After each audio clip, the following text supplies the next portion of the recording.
There is no hope in the village where villagers' yearning for a better life is not evident. If the villagers themselves initiate a development initiative, the village community can complete it in 2 or 3 years with only a small amount of government subsidy. It is the responsibility of local government officials to encourage the villagers in this regard. Rural poverty should not be viewed as a predestined outcome, but rather confronted with a spirit of self help and self support. In the near future, all villages could be well kept communities. Why not build a village road and bridge within this coming year with your own resources? You could refer to such an initiative as the village remodeling movement or a making your village comfortable movement.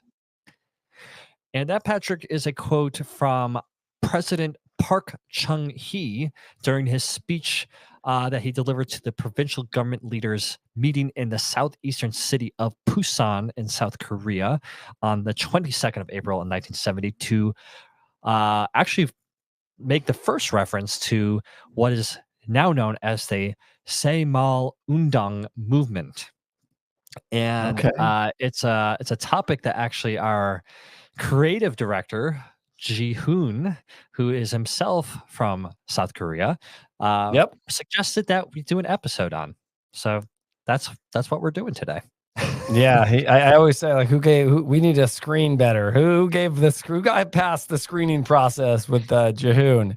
How did he get his own episode here? But no, I love it. I mean, and G always speaks so highly of some of the things that happened in Korea. There's some bad things, but Yes, there are. yeah, that's right. And for John, for much of history, Korea was an overwhelming agricultural society Mhm. before industrialization truly took hold in the 1960s. Life revolved around farming, land ownership, and it really defined your social status. Traditionally, land belonged to the king, who granted it to its subjects, though in practice, local land tenure varied greatly. Some families passed land down through generations, while others navigated a legal gray area where ownership was fluid and often precarious. Yeah. Funny story is too is like Jahoon's dad kind of worked for uh, the I would say the Korean Department of Agriculture, kind of like what we would Okay. have here is the USDA, USDA. Yeah. and he was with the Korean Department of Agriculture for a very long time as well. Mm. So we'll have to share this with him and make sure we did this justice. So, so anyway, but the system that you just described, Patrick, wasn't really unique to Korea. Of course, many pre-modern societies function with land as the primary source of wealth and power. But in Korea, these traditions took on unique characteristics, right? Just like any society would. So, particularly during the Goryeo and Joseon dynasties, which was, if we want to put a date period around those two dynasties combined, I would call it 918 CE to 1897. So a very long range we're talking about here. So society was rigidly stratified into four main groups. You had the scholar officials, or the Yangban, who were often major landowners. You had the Chungin, or the middle class, administrators and specialists. You had the Sangmin, or commoners, including most of the farmers, craftsmen, and then merchants. And at the very bottom, you had the Chomin, which literally meant the despised people. not, not a very nice label to be falling under. But what's fascinating is that despite agriculture being so central to Korean life, peasants were perpetually stuck in a difficult position. So even though they were ranked higher than merchants in the Confucian social hierarchy, because in theory they provided the foundation of society through their labor, most were tenant farmers. And they often had to surrender at least half of their harvest as rent to landlords and pay additional taxes, leaving them again in the state of near constant hardship. Now, this was particularly problematic because of how land ownership evolved. So by the end of the Goryeo dynasty, vast tracts of land had ended up in the hands of aristocratic families and Buddhist temples, and this led to major social and economic disparities, as one would imagine. So peasants were either forced to work as tenants on the land they had once farmed independently, or they would abandon farming altogether. And this just evolution of downhill for the peasants just eventually led to these land reforms under King Taiho. And he was the founder of the Chosun dynasty. And in 1390 CE, before even officially proclaiming this new dynasty, the king had the old land records burned and just erased basically what existed and introduced a new land ownership system. And the rationale behind this, as expressed by Chung To-young, which was a Neo-Confucian scholar close to the king, was that in ideal society, the state should own all land and distribute it fairly. But as always, entrenched elites resisted these reforms. I mean, we see that even to this day. And so while Chosun Korea remained heavily agrarian, land inequality persisted over the centuries that followed. Local communities maintained a degree of collective agricultural cooperation through traditional systems like the Hyangyak, a communal code of ethics that was introduced in the 15th century. And so these practices emphasized mutual aid among villagers and actually became even more important when Korea faced external threats. A lot of threats too, John, and then came a massive disruption in the early 20th century. Everyone, Japanese colonial rule from 1910 to 1945, Korea was under Japanese control, and the colonial administration introduced standardized land ownership laws. We've heard about this in other areas too, countries, and heck, if you go back to the Hawaii episode, right? I always go back to that one, right?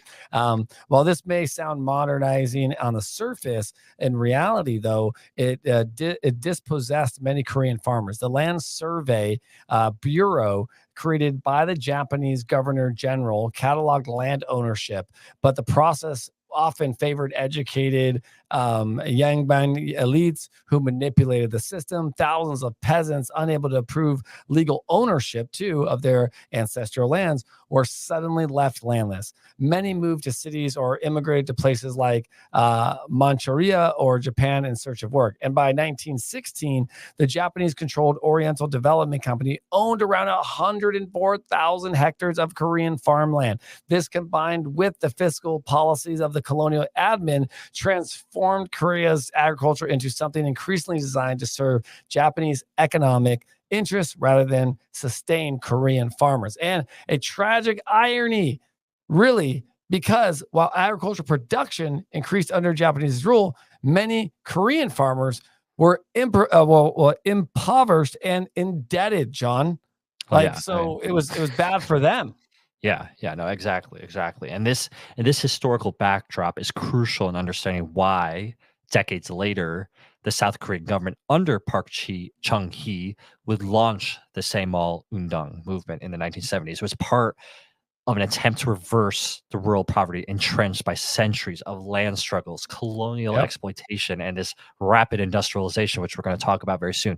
But before we get to that, we need to talk about what happened to Korean agriculture in the immediate post-war years.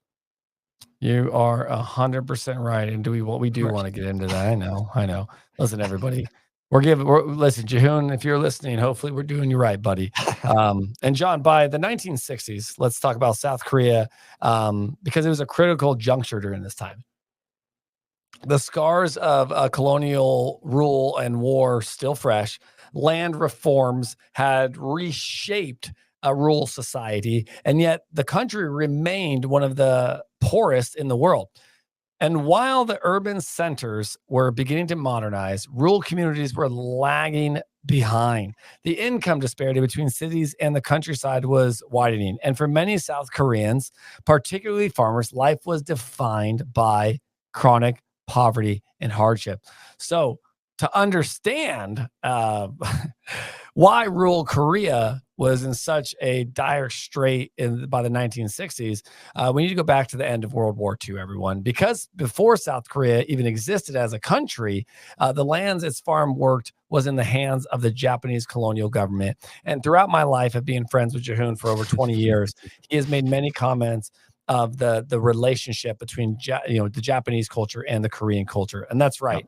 When Japan surrendered in 1945, Korea was divided into two zones, one occupied by the Soviet Union in the north and one by the United States in the south. And in the southern zone, the Americans, along with the newly formed South Korean government, embarked on a sweeping land reform program. And this was quite radical, John. Okay. Essentially, all the land that had been held by the Japanese colonial government, Japanese companies, and even individual Japanese landlords were confiscated and redistributed to Korean farmers. But it wasn't just former Japanese land that was targeted. In 1949, the South Korean government introduced land reform that forced Korean landlords with large holdings to sell most of their land. Okay. The aim was to create a class of small independent farmers, and the results were dramatic.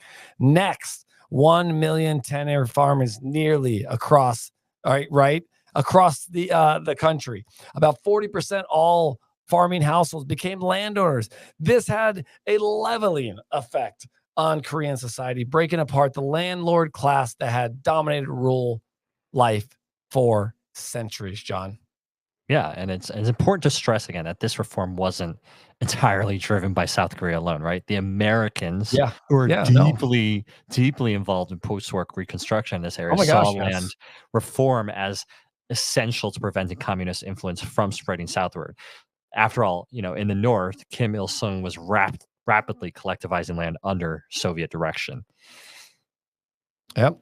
Ah, man, those Soviets, they were in a lot. I mean, especially going back in that World War II area, the Soviets definitely were in a lot of different places. But while this land reform, John, okay, if we go back to let's go back to the land reform, was a major step forward though. It didn't immediately solve South Koreans' agricultural problems. For one thing, though, the Korean War broke out in 1950, Mhm. stalling the full implementation of these reforms. And after the war, the government wasn't focused, right? It shifted away from ag Mhm. because defense and reconstruction took priority. And that's reflected in government spending at the time. We've seen it. And Yep. in the years after the war, less than 10% of public funds went into agriculture. And most of that was for repairing irrigation systems and purchasing fertilizer from where? The United States. Mhm. Meanwhile, food shortages had to be covered by grain imports from America. So, despite the land reform, many farmers still found themselves trapped in a cycle of poverty, John. Yeah, exactly. See, it's pretty clear why America wants to be involved in this role too, because they got a lot of business out of it, as you just described subtly there. But now this, of course, brings us to the 1960s. We're back to 1960s again, which is where you left us off previously, Patrick, and the emergence of Park Chung-Hee. So a quick note about Park. So Park, of course, was a military general who took power in a coup in 1961 and quickly set about transforming South Korea's economy. His ambition was to industrialize the nation, and his administration launched the first 5-year economic development plan in 1962. But while urban industry was booming, the rural economy was still stagnating. And that's where the shift in policy comes in. So in the mid 1960s, Park's government increased agricultural investment, allocating about 20% of government spending to food production and rural development. But even with this shift, rural poverty remained a major problem. So farmers were leaving the countryside in droves, flocking to cities like Seoul in search of better opportunities.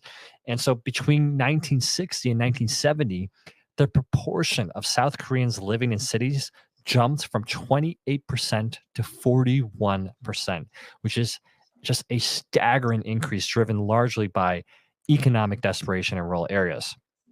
So, faced with this immense exodus and deepening inequality, the government recognized that something more radical was needed. Something had to happen. And that brings us to the Rural Development Agency and the 6-year Rural Development Plan, which was launched in 1966. And this was a significant undertaking that essentially aimed to modernize ag, improve village infrastructure, and encourage self reliance among rural communities.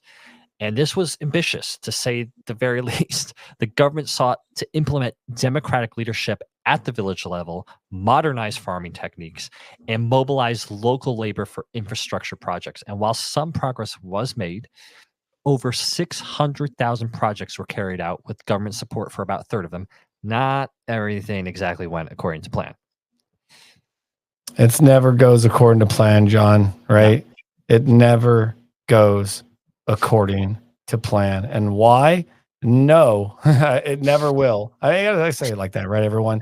The biggest problem was the sheer scale of it. Okay, the plan attempted to roll out reforms simultaneously across all of South Korea's 33,100 villages, and which proved to be, let's be real, a little ambitious, my friend. Many projects stalled, and the desired transformation didn't fully take hold, John. It didn't. No, but you know what? The ideas behind it, the focus on self-reliance, modernization, and village level leadership, that would lay the groundwork for what was going to come next. Because by the early 1970s, the South Korean government was ready to take an even bolder step. And that, of course, is the Saemaul Undong Movement. The same old song and dance, huh? Indeed.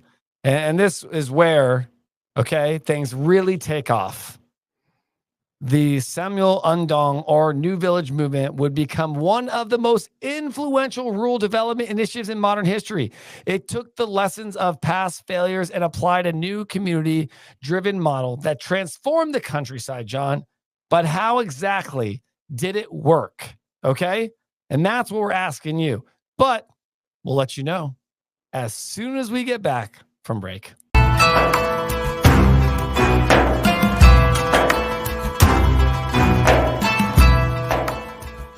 The advent of the 1970s Saemaul Undong marked the point at which farmers' eyes were opened. It was unbelievable. In the 1970s, everyone was completely self-motivated. With a shovel or a pick in hand, they would come alive for the sake of the village. They got in high spirits. They widened the village roads by themselves. If the villagers wanted to do something for a better life, a village road wide enough for a power tiller was needed. Then, if we needed to tear down the wall by my house to widen the road, so be it. So I would donate this plot of my land for widening the village roads. I did it. These were not things we did because the government told us to. We did it for ourselves. We made the lands. We made the village hall, but not because someone told us to do it. It was something we were ordered. It wasn't something we were ordered by the government to do. And that, Patrick, I almost changed the complete message of that by You almost did. misreading that last We line. almost allowed you. Yeah, I know. Woo. But that is that was a testimony by one of the village leaders in the Saemaul Undong movement, and it gives you a little bit of a picture of what we're going to be talking about here, and the experience of this movement. So, welcome back, everybody, from break. By the early 1970s, which is the period we're moving into now, it's clear that South Korea's rural sector was in dire need of attention, as we were painting before the break. And not from the Americans, right? Like, I feel like the Americans came in to like just get business. Yeah, well, obviously there's some impact with America's intervention here. I plead the fifth on the American side on this one. There's always a lot of bad things happening with America's involved, it seems. But the country's government in Korea had long prioritized urban industrialization, and that left farmers struggling with poor infrastructure, low incomes, and just little support for modernization. But Patrick, that was all about to change. I think it did, John, and then that's where we're going into a different dive. Everyone, the turning point came in 1970 when President Park Chung-Hee himself, the son of a poor farmer, took inspiration from a rural village that had built itself following severe flooding. He saw firsthand what could be achieved when communities worked together and decided to implement a national strategy based on self-reliance and cooperative village development. Thus, the Saemaul Undong, or the New Village Movement, was born, a movement aimed by raising the standards of living in rural South Korea. So this small, or no small initiative. It wasn't just a case of government handouts or top-down control. Instead, the government provided villagers of 36,000 villages with resources, starting with 335 sacks of cement, one of the only abundant resources Korea had at the time after it developed a national cement industry in the 60s. But crucially, it left them to decide how to use them. This approach encouraged self-help and collective action, and villages that demonstrated success were rewarded with additional support. It was a powerful way to incentivize participation, John. The program rapidly expanded, moving to simple infrastructure improvements like widening roads and replacing thatched roofs to be more ambitious projects. By 1973, the government categorized villages into 3 levels: basic, self-help, and self-reliant. Those in the self-reliant category were given additional funding and autonomy to pursue more advanced developmental projects. And one of the most important transformations that came in agriculture, traditionally farming methods had barely sustained farmers, right? Let alone providing a path to prosperity. Under Saemaul Undong, efforts were made to improve irrigation, okay, introduce mechanized farming. What else? It also, John, a couple other things we have on the list, and distribute high yield rice varieties. These were game changers for rural and South Korea, John. Yeah, and the introduction of the mechanized farming was particularly critical. One of those things you listed there, because before the movement, 2/3 of farm households owned less than a hectare of land, making it, pretty difficult for any single farmer to invest in expensive machinery. But with the government's push, communities began sharing farm equipment, which significantly, of course, increased efficiency. So by the late 1970s, farms had access to an array of modern tools, from transplanting machines to combines, and this drastically reduced labor costs. So to give listeners an idea, the number of motorized vehicles on farms increased from 56,007 vehicles in stage 1 of this movement to a total of 628,724 vehicles in the final year of stage 3 of the movement. So that's about 3 vehicles on average per village by the end. I mean, obviously amazing. And now there were greenhouses too. This is where Korea's agriculture revolution really took off. Given the country's harsh winters, fresh vegetables were once scarce in colder months, with kimchi, spiced pickled cabbage, or other vegetables being one of the only available sources. I wonder why they love kimchi so much. The Saemaul movement promoted the construction of the vinyl and polyethylene greenhouses, which allowed year-round cultivation of vegetables and even tropical fruits. It turned what was once a seasonal struggle into a profitable, sustainable industry, everyone, especially during the 1970s, when the country heavily protected its domestic ag products.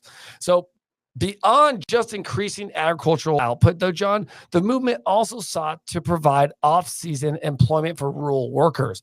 This led to the creation of the Saemaul factories, which started with some craft industries, things like weaving straw mats or making bamboo products, but quickly expanded into larger, more sophisticated operations. And by 1979, nearly 500 government-recognized Saemaul factories expanded or were in operations, providing jobs and boosting rural income. So in fact, these factories produce goods valued at, 426.3 billion, and with the value of goods produced for exporting total 494 million in total, John.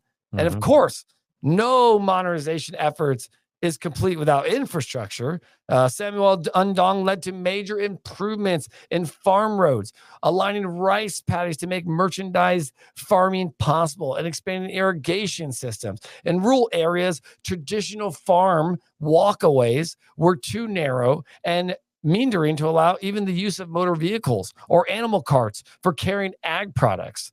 Okay. Improving ag output by facilitating transport required that walkways be both wider and longer. By 1978, over 112 kilometers of new farm roads were built. By the end of the 1970s, more than half of Korea's rice fields have been aligned for increased productivity. And all of this was accompanied by a push for education. okay, both in agriculture technology and it's fostering the ideologic foundation of the movement. Farmers were provided with books and training programs, and Samuel sentiments were deeply ingrained in the national concessions. The movement's slogan, diligence, self help, and cooperation, became guiding principles of rural development, John. And, and just one note is, as you before you go on, is like you've noticed this in movies too. When you see older movies, you've noticed that a lot there in the rice fields, when you see these types of movies, there are no vehicles. Everybody is transporting by handing to another person, that person walking out of the rice field. And if you've ever been to a rice field, it's full of water, right? Yep. Most people don't realize that. And so it's an interesting fact to know that. Think about the lands, the citrus lands that we know, right? Tractors, Right. full tractors can get through, and bins, everything. So very, very interesting. Very interesting to see how they grew through that development, right? That rural development. It became a guiding principle. So Yeah. But I think one thing we have to acknowledge, though, that is that while this movement was widely celebrated for its success, it also carried a strong propaganda element, right? So President Park ensured that Saemaul became part of everyday life. School books were filled with references to it. Every South Korean was expected to sing the Saemaul song every morning. I don't know what that song is. we'll ask you him. We'll find it. And even theaters played these short 1.5-minute propaganda films before feature films. We're gonna ask G what that Maybe he knows what about it it. might do. And yes, but despite the propaganda, the movement was largely embraced by rural communities. It was okay, and significantly raised agricultural yields, improved living standards, and introduced electricity and better communication networks to remote villages. It wasn't just policy; it was completing psychological and social transformation, John. Yeah, and I think that's the real takeaway here, right? The Oh, Saemaul 100%. Undong wasn't just about farming; it was about nation building. It basically immobilized local governments, empowered rural populations, and demonstrated again this power of collective effort. And so, by the early 1980s, it had fundamentally reshaped the rural landscape of South Korea, and that set the stage for the country's continued economic ascent. Absolutely, John. And now we often think of movements like these, Samuel Undong, as top down, right? Government driven initiatives. But Mhm. what's fascinating here is the role of the village leaders, the real boots on the ground, so to speak, who shouldered an immense burden to turn lofty government plans into tangible, life changing developments. Yeah, absolutely. And these weren't bureaucrats sitting comfortably in Seoul. I mean, these these are people who lived among their neighbors, who faced both natural disasters and human resistance, and who quite literally had to convince entire villages to embrace change. And in many cases, they paid an enormous personal price. So you can read a bunch of these testimonies. But let's look at a few of these cases. So take the case of Yu Jung as an example. So this particular village leader had a vision for an irrigation system that would make farming more efficient and productive. But things didn't quite go as planned. Uh, so the swamp they had dammed overflowed after some heavy rains, and this, of course, resulted a flood engulfing the village. So as you can imagine, the villagers, being understandably devastated, turned their fury toward Jung, and his house was mobbed. His mother tragically lost her sight in the chaos, and his efforts, which had been meant to improve the community, now seemed like a complete, utter disaster. Yet, Jun didn't just retreat in disgrace. He actually turned to the national government. He lobbied assembly members and eventually secured relief aid from the deputy prime minister, Yuk Won Nam. And so it's a striking example of the level of perseverance and sheer resilience required of these local leaders. They weren't simply implementing orders. They were navigating the complexities of local grievances, bureaucracy, and nature itself. And so beyond the physical infrastructure, persuasion was absolutely key to their success. So if we look at June again, for instance, he knew that expanding the village roads were crucial, but without the capital to purchase the private lands that this road would go on, he had to rely on convincing villagers to donate it. And now some were willing, but others just refused outright. So what did Jun do? He built around them, literally leaving these holdouts as isolated pockets within this newly expanded road network. And inevitably, social pressure did its work. And eventually, even the most stubborn landowners relented, some even admitting that Jun's sheer persistence had won them over.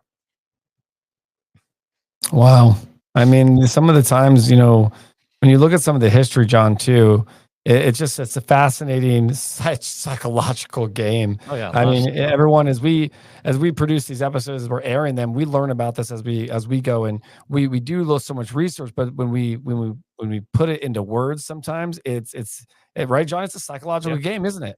Yeah. And this Yeah. wasn't just about brute force or government addicts. It was about social dynamics, about Yeah. leaders who knew how to work with and sometimes around their own communities. And another great example is the XMOU, who had a particularly creative approach to persuasion. Am I right? Oh, yeah. This is another good example. So Oh my gosh. So, as far as this leader was concerned, instead of giving rousing speeches or forcing change through coercion, you gathered young villagers together through a game of Ghost Stop, which is a Korean card game. Again, I have no idea what the game is. Again, maybe we can ask Shahoon what that is. But apparently, it's a very popular card game. And so, with a bit of friendly gambling and camaraderie, you built trust. He created bonds. And then once these youths were engaged, you introduced ideas from successful Saemaul projects across the country. And before long, the younger generation was not only on board, but was actively driving the change themselves. And you didn't stop there. So, one of his most impressive feats was actually persuading a village to close a troublesome local tavern. But rather than taking the approach of outright banning it and facing the inevitable backlash, he turned to a bit of social engineering. So he invited the women of the village to a public meeting and then cleverly asked the men in front of them to raise their hands if they opposed shutting down the tavern. Now, this was exceptionally clever move because you knew people, I guess particularly men, were uncomfortable raising their hands in meetings. So, faced with the disapproving eyes of their wives sitting amongst them and their mothers, many just couldn't bring themselves to do it. So it's pretty brilliant strategy on the part of you, and not just a lesson in leadership, but in human psychology, and it speaks to the larger truth about the Saemaul Undong movement. It wasn't just about building roads and putting new roofs on houses. It was about transforming mindsets, fostering cooperation, and ultimately reshaping rural Korea from the ground up. And as we've seen, the Saemaul Undong movement was a defining moment in South Korea post-war development. It achieved extraordinary results in electrification, in education, and just modernizing rural life. But but what's really striking, Patrick, is how these early successes didn't necessarily translate in long-term sustainability for the agricultural sector. Of course not, right? Of Yeah. course not.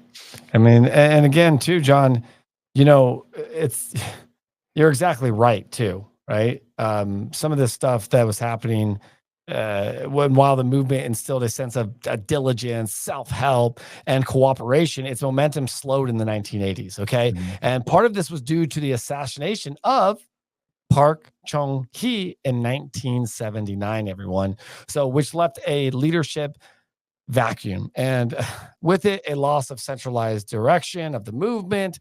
However, there were also deeper structural issues at play. One of the major challenges was South Korea's geography. With Mhm. only about 22% of its land being arable, the country was always going to struggle with agricultural self-sufficiency. Compare this to, say, the United States or even France, where there's vast fertile land available for farming.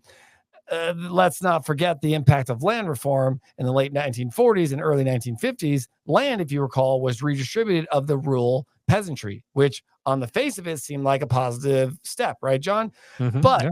in reality, the individual land holdings were often too small and too dispersed to make large scale mechanized farming even viable, right? So just right there, that meant food production in itself, just in itself, right, was inefficient, and farmers struggled to scale up at all, John. So in the economy, when it boomed in the 60s and 70s, there was a massive rural to urban migration. At the start of the economic boom in 1963, about 63% of South Koreans lived in rural areas, and most of them were farmers. So Mhm. by 1989, the figure had dropped to just 21%. So a majority of farming nation, this farming nation had become a predominantly urbanized and industrial society in just 25 years, John. Yeah, it's crazy, and of course that Wow. has all sorts of knock-on Oh my effects, gosh. Also, right? yeah, I 100%. mean, with fewer people working the land, the labor costs in agriculture soars, and younger generations were leaving in droves for city jobs, and farming was then left Yes. to women and the elderly. And then, of course, Yes, there's the 100%. issue of food security, which we were painting. So by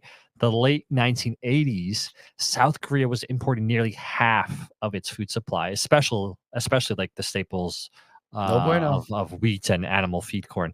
And that's not just an economic problem; it's a political one. The Yes. government had to find ways to ensure food stability, which led to the adoption of high yield rice varieties developed during the Green Revolution. And again, on paper, this seems like a practical solution, but it had unintended consequences, didn't it, Patrick?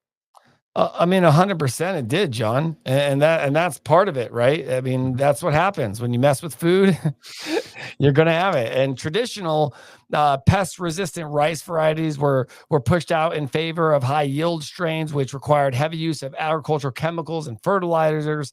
This meant farmers were becoming increasingly dependent on expensive, right, inputs to maintain their yields. And to afford these chemicals, many had to switch to cash crops like hot peppers, garlic, which only accelerated the monoculture farming, John.